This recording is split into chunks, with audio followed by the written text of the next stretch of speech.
ये कहानी ना सिर्फ किसी कानूनी लड़ाई की नहीं है, बल्कि ये तो भारत की आत्मा के लिए एक संघर्ष की कहानी है। सोचिए, एक तरफ थी जनता की चुनी हुई संसद और दूसरी तरफ हमारे संविधान का रक्षक सुप्रीम कोर्ट। ये वो टकराव था जो हमेशा हमेशा के लिए तय करने वाला था कि भारत आखिर बनेगा क्या। चलिए देखते हैं कि ये पूरी कहानी कैसे सामने आई।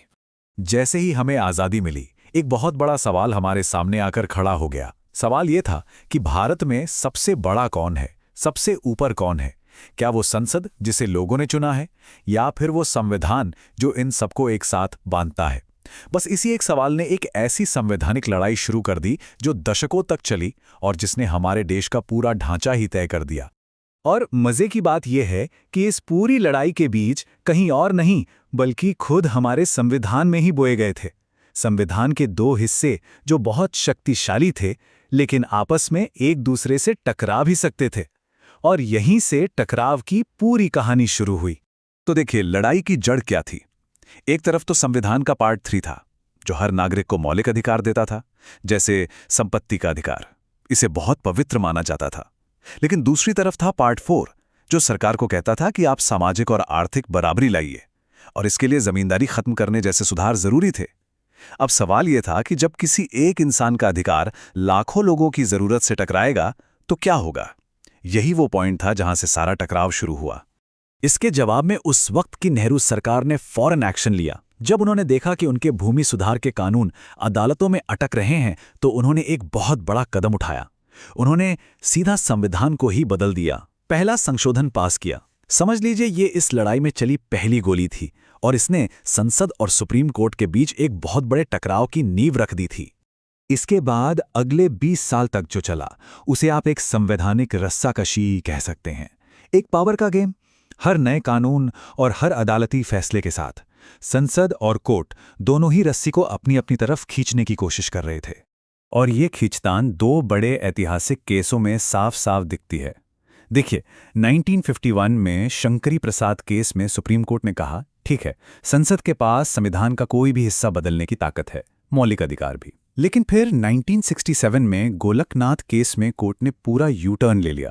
उन्होंने कहा कि नहीं, मौलिक अधिकार तो इतने पवित्र हैं कि संसद उन्हें छू भी नहीं सकती। मतलब पेंडुलम एक तरफ से घूमकर बिल्कुल दूसरी तरफ चला गया था और किसी को समझ नहीं आ रहा था कि असली पावर आखिर है किसके पास। और फिर सीन में एंट्री होती है इंदिरा गांधी की। उनके आने के बाद ये जो कानूनी रस्साकसी चल रही थी ना, वो एक असली राजनीतिक जंग में बदल गई। अब हमारे पास एक बहुत ही शक्तिशाली और मजबूत इरादों वाली प्रधानमंत्री थी और जाहिर है अब दांव और भी ऊंचे लगने वाले थे। इंदिरा गांधी ने आते ही कुछ बड़े और पॉपुलिस्ट फैसले लिए। उन्होंने 14 बड़े बैंकों का राष्ट्रीयकरण कर दिया। जो पुराने राजघरानों को प्रिवी पर्स के नाम पर पैसा मिलता था, उसे बंद कर दिया। जनता के बीच ये फैसले जबरदस्त हिट हुए, लेकिन एक प्रॉब्लम थी। सुप्रीम कोर्ट ने इन दोनों ही फैसलों को असंवैधानिक बताकर रद्द कर दिया। अब इंदिरा गांधी एक बहुत ही चतुर राजनेता थीं। उन्होंने इस टकराव को एक सीधी, सरल और बहुत शक्तिशाली कहानी बना दिया। उन्होंने जनता को कहा, देखिए, मैं गरीबों के लिए काम करना चाहती हूं, लेकिन ये पुरानी सोच वाली अदालतें मेरे रास्ते में आ रही हैं। ये एक ऐसा मैसेज था जो सीधा लाखों लोगों के दिल तक पहुंचा। और जनता ने इसका जवाब दिया वोटों से। 1971 के चुनावों में इंदिरा गांधी की पार्टी को 352 सीटों का भारी बहुमत मिला। इतना बड़ा मैंडेट। अब उनके पास वो ताकत थी जो वो हमेशा से चाहती थी, संविधान को बदलने की ताकत। और इस ताकत के मिलते ही संसद ने पलटवार किया। एक के बाद एक कई संशोधन पास किए गए। 24वां संशोधन लाया गया जिसने गोलकनाथ केस का फैसला पलट दिया। फिर 25वां आया जिसने संपत्ति के अधिकार को कमजोर किया और 26वें ने प्रिवी पर्स को खत्म कर दिया। उन्होंने एक एक करके सुप्रीम कोर्ट के फैसलों को पलट दिया। एक पल के लिए तो ऐसा लगा कि यह रस्साकशी अब खत्म हो गई है और संसद जीत गई है। लेकिन कहानी में एक आखिरी और सबसे बड़ा मोड़ आना अभी बाकी था, एक फाइनल डिसाइडिंग मैच। और यह मैच था केशवानंद भारती केस। एक ऐसा केस जो इस संवैधानिक गतिरोध को हमेशा हमेशा के लिए सुलझाने वाला था। ये कोई मामूली सुनवाई नहीं थी। भारतीय इतिहास में पहली बार सुप्रीम कोर्ट की सबसे बड़ी बेंच बैठी, पूरे के पूरे 13 जज एक साथ। महीनों तक बहस चली इस बात पर कि भारत के संविधान का भविष्य क्या होगा। इससे बड़ा दांव और क्या हो सकता था। और जब फैसला आया तो वो आया बहुत ही मामूली अंतर से। 7 जज एक तरफ, 6 दूसरी तरफ, सिर्फ 1 वोट का फर्क। लेकिन उस 1 वोट के बहुमत में एक ऐसा क्रांतिकारी आइडिया छिपा था जो भारतीय संविधान को देखने का हमारा नजरिया हमेशा के लिए बदलने वाला था। इस आइडिया को नाम दिया गया बेसिक स्ट्रक्चर डॉक्ट्रिन, यानी मूल ढांचे का सिद्धांत। कॉन्सेप्ट बहुत सिंपल लेकिन गहरा था। कोर्ट ने कहा, हाँ संसद, आप संविधान को बदल सकते हैं, बिल्कुल बदल सकते हैं, लेकिन आप इसकी आत्मा को, इसके मूल ढांचे को नहीं बदल सकते, उसे नष्ट नहीं कर सकते। कुछ ऐसी बुनियादी चीजें हैं जो आपकी पहुंच से बाहर हैं। असल में ये एक बहुत ही शानदार संवैधानिक समझौता था। इसने दशकों से चली आ रही उस रस्साकशी को खत्म कर दिया। देखिए कैसे। संसद को संविधान में बदलाव करने की शक्ति मिल गई, लेकिन साथ ही ये भी तय हो गया कि संविधान की बुनियाद को कोई नहीं हिला सकता। एक तरह से दोनों पक्षों की जीत हुई और संविधान सबसे ऊपर बना रहा। तो अब सवाल ये है कि ये जो बेसिक स्ट्रक्चर का सिद्धांत है, ये इतना ज्यादा मायने क्यों रखता है? सीधी सी बात है, क्योंकि ये भारत के लोकतंत्र के लिए एक सुरक्षा कवच, एक सेफ्टी शील्ड बन गया।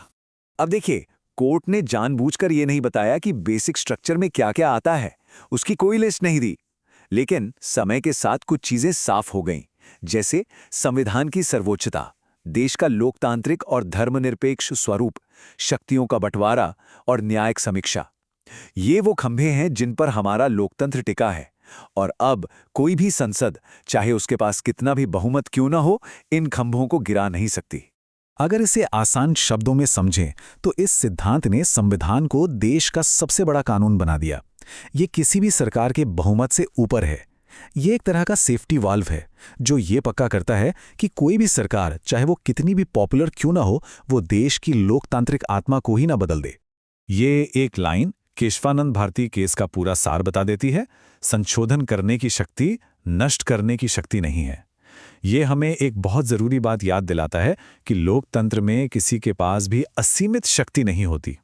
और आखिर में भारत के संवैधानिक संघर्ष की कहानी हमें एक बहुत जरूरी सवाल पर लाकर छोड़ देती है। एक ऐसा सवाल जो आज पूरी दुनिया में पूछा जा रहा है। सवाल ये है कि जब सरकारों के पास बहुत ज़्यादा बहुमत हो तो किसी देश के बुनियादी आदर्शों को बहुमत की बदलती इच्छाओं से कैसे बचाया जाए। केशवानंद भारती केस इसका एक बहुत मजबूत जवाब देता है। वो हमें याद दिलाता है कि एक मजबूत लोकतंत्र के लिए सिर्फ जनता की इच्छा ही नहीं, बल्कि कानून का राज भी उतना ही जरूरी है।